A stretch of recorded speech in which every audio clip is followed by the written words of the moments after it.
Good morning, Postal family. How's everybody doing? My name is Saeed. Welcome back to my channel. What's going on this Thursday? Making this video early on Thursday. I got some time right now. Just chilling a little bit. Anyways, what I'm talking about is the dire situation with our beloved LLVs. The stations, like myself, haven't received, or there isn't even no sign of any new truck, no van, nothing, just straight up LLVs. The struggle continues, what I'm going through. It's kind of very unusual situation. Just wanted to share a little bit, just talk flat out, But first, if you're new to the channel, my name is Saeed. Postal content is what I do, love to do. Thanks everybody for all the support. Keep giving me the thumbs up, smash the hype button. As always, thanks so much for all the support. Comments, very much appreciated. You all keep doing what you're doing, sharing your thoughts, your ideas. I really appreciate, you guys take your time putting in a comment. Very educational. I learn a lot from all these comments. You guys tell me different things that are going on in your stations. A lot of retired postal carriers that are commenting. I really appreciate you guys. You guys talk straight up from your heart, what you went through in your career and the perspective, all that. Much appreciated. Everything I say on here is from my views, my research. I don't speak on behalf of USPS Post Office in any of my videos. So, my beloved LLV, the cranks on it, in the engine, the crankshafts come up and down. So something with that, it's making a lot of noise. I know I'm probably not the first. I'm not going to be the last. And for the first time ever since I've been a carrier, at least, the mechanics we have, this is from two different mechanics. They said we can't do anything.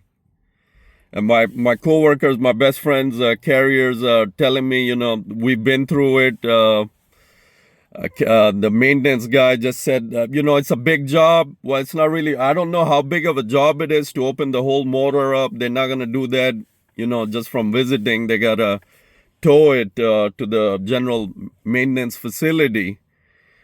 But it was new to me. I got really little bit angry. Like, you really can't do anything? Is your job? I've ridden the truck up 3 or 4 nights straight, and all these two mechanics can tell me is basically their words: ride it till die, ride the truck till it's dead, and then. It was a weird situation, man, because I've never, I've ridden up my truck hundreds of times, thousands of times, and everything got fixed.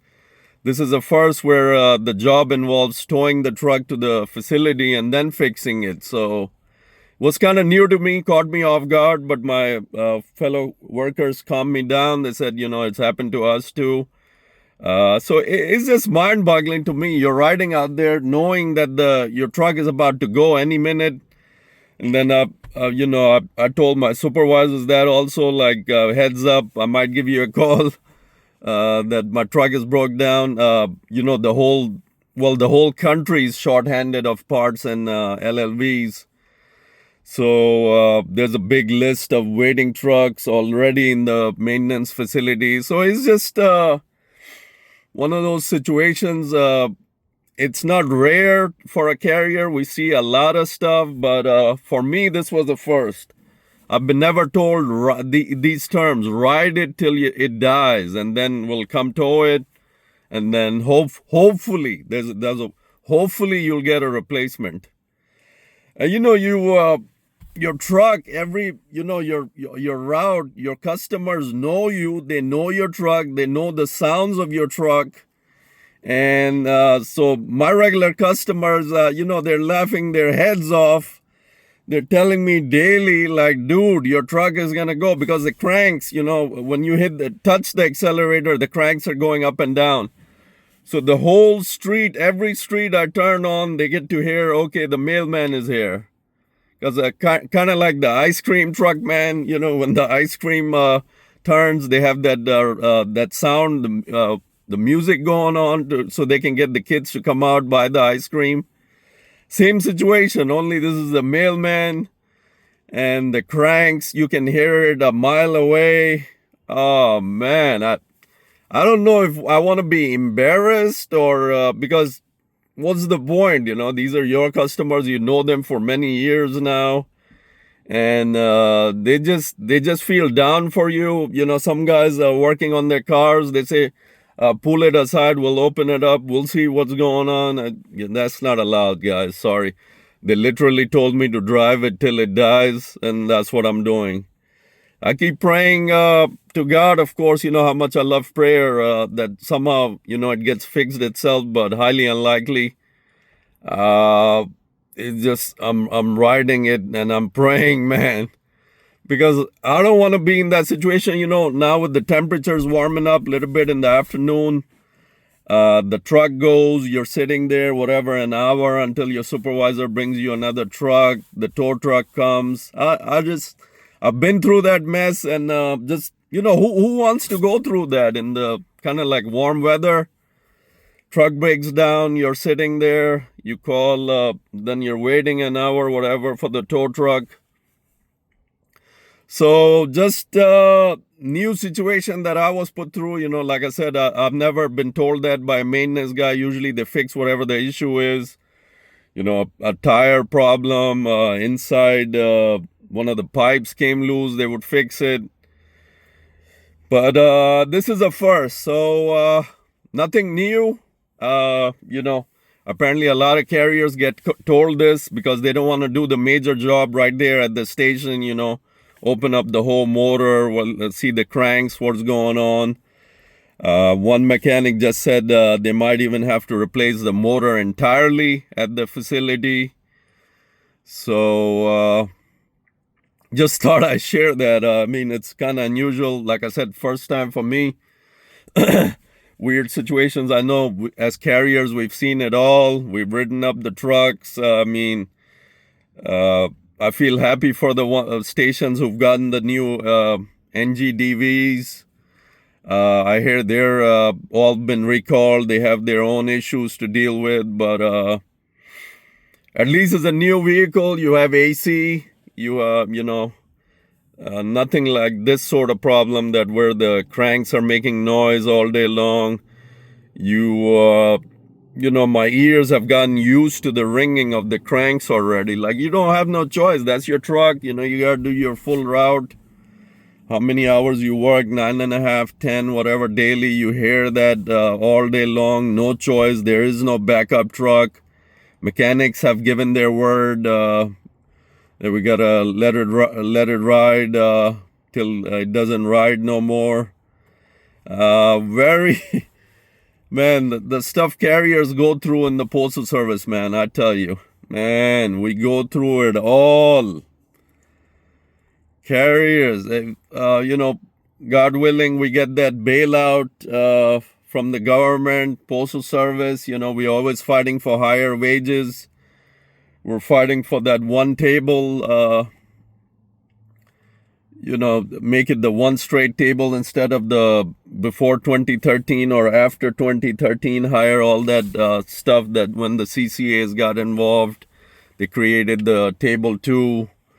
I want to get over that. We need to have one table where all the carriers is fair.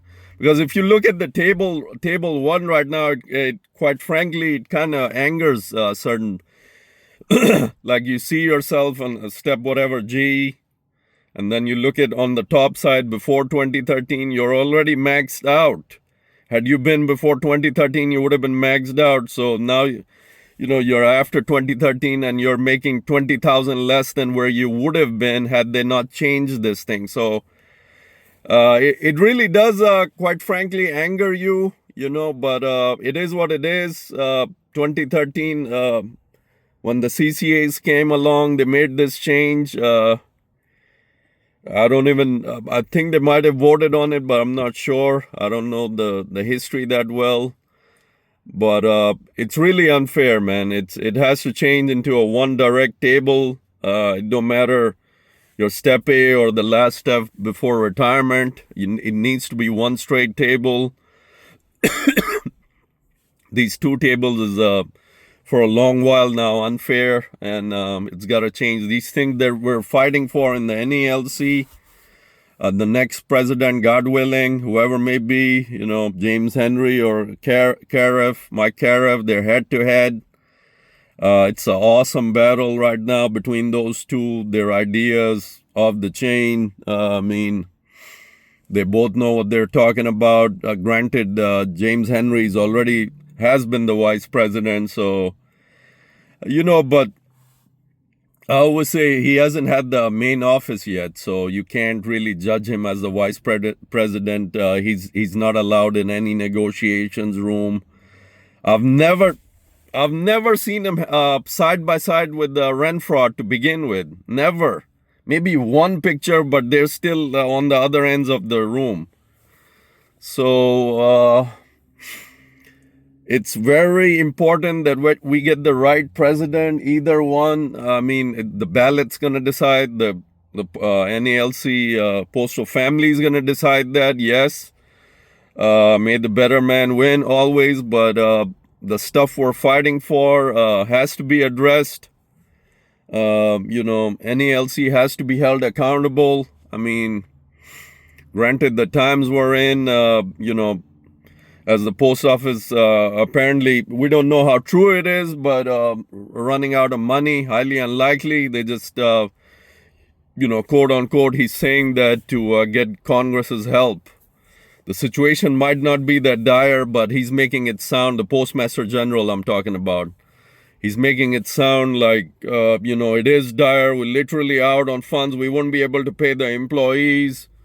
Blah, blah, blah. We need our billions again so we can pay the top salaries. Top of the totem pole. We can pay those high bonuses, keep it going. The way the leadership looks at it, they always say, okay, managers are doing a great job. They're running. They never acknowledge the carriers who actually go out there. It's really pathetic. We're never appreciated, man. They always say, okay, managers, supervisors, great job, guys. You're running these guys. But who is actually going out there? We got carriers, but we're not going to acknowledge them. We're not going to say great job, carriers. Never even. That's very rare. You just acknowledge the management who's running all the frontline employees, but you don't acknowledge actual carriers. You never say good job, carriers. Nothing like that sort of speaking. So these are the topics right now. Like I said, we don't know how much true it is that we're literally running out of funds when just four years ago you got $4 billion. $1 billion, yes, $1 billion. You're sitting on it, but yet you're coming out in front of Congress and you're lying. So to get more billions, get another bailout, raise the debt, the borrow limit from 15 to 30 to 40, whatever Steiner is asking for, to meet the high expenses. I call it expenses, not salaries and bonuses, expenses of the higher ups, and leave the lower employees, the clerks who do all the hard work, processing clerks, mail handlers who buzz their rear hands, lifting all that, packages and mail in the annexes, distribution centers, and then everything gets to the carriers, and then we take it the last mile to the actual customer. So great hard work, guys. Always appreciated all my fellow clerks, all my fellow mail handlers. It's a whole unit. It's not just carriers that do everything. The mail, everything gets processed, and then the truck drivers bring it to our station. So it's a whole unit. That whole unit has to be acknowledged for their hard work, and they never get the respect and thanks they deserve. Sad, but that's just how it is, how the system is designed. You appreciate the higher ups, even though they're sitting on their rear ends, just on the phone all day in the AC, 100 degrees outside. No worries. Everything is taken care of. You get such and such employees to make 8 hours a day. You've met your criteria for the bonus. End of the month, boom, you got a big bonus on. What the carriers get, maybe once in a month. Good job. That's about it. Unfair, but that's how it is. That's the life we live in as a USPS carrier. That's the tough things we go through. I'm talking about LLVs today. Yes, LLVs. LLVs, long life vehicles. They are literally long life vehicle, guys. They run. Mine is running till it dies, God forbid. I'm praying to God right now real hard that somehow the thing is fixed. But it's a crankshaft issue that cranks go up and down in the engine. It's, I don't know what's making the loud clicking noise, man. I put my mind through it, through my brakes, man, trying to figure this thing out. I even went into a real thinking mode, like, hey, let me see, let me pop this hood and let me open it. No, I won't be able to do nothing. You know, let the maintenance people handle that. If I try something, God forbid, I'll mess it up even more, man. So it's a 1994 LLV. Leave it at that. You know, let the maintenance guy, he says, ride it till it dies. And you know, each break I get constantly, this thing that I'm sitting in is, I'm thinking about, praying that somehow it resolves, fix it itself. I don't have to go through the trouble of, you know, breaking down, then calling supervisor, tow truck comes, another truck comes. Which truck will come? We don't even have no backup trucks. So this is what we're going through as carriers. It's it's a weird situation, man, but I'm not the first one. Like I said, I won't be the last one. So apparently some jobs that the maintenance can do, that's what they tell the carriers. Keep on writing it up. We'll acknowledge it, put our check mark on it, but we won't touch it because we can't do anything. You got to tow it to the facility, you know, take the block apart, open up that whole thing, or even replace it if they have another motor. So all that is going to take significant time. My baby, my LLV, man. I'll continue praying, man, until it really goes. God forbid, you know, I say God forbid, let it run. I don't mind the noise. I still have my truck. Like I said, it's annoying. My my customers on my route, even the dogs that I feed, they've gotten used to it. So that's it, guys. Just wanted to share my story of my LLV I'm going through right now, and we'll catch up with you later. I've got a call coming. That's it for this video. Until next time, peace out, guys. Take care. Always be careful.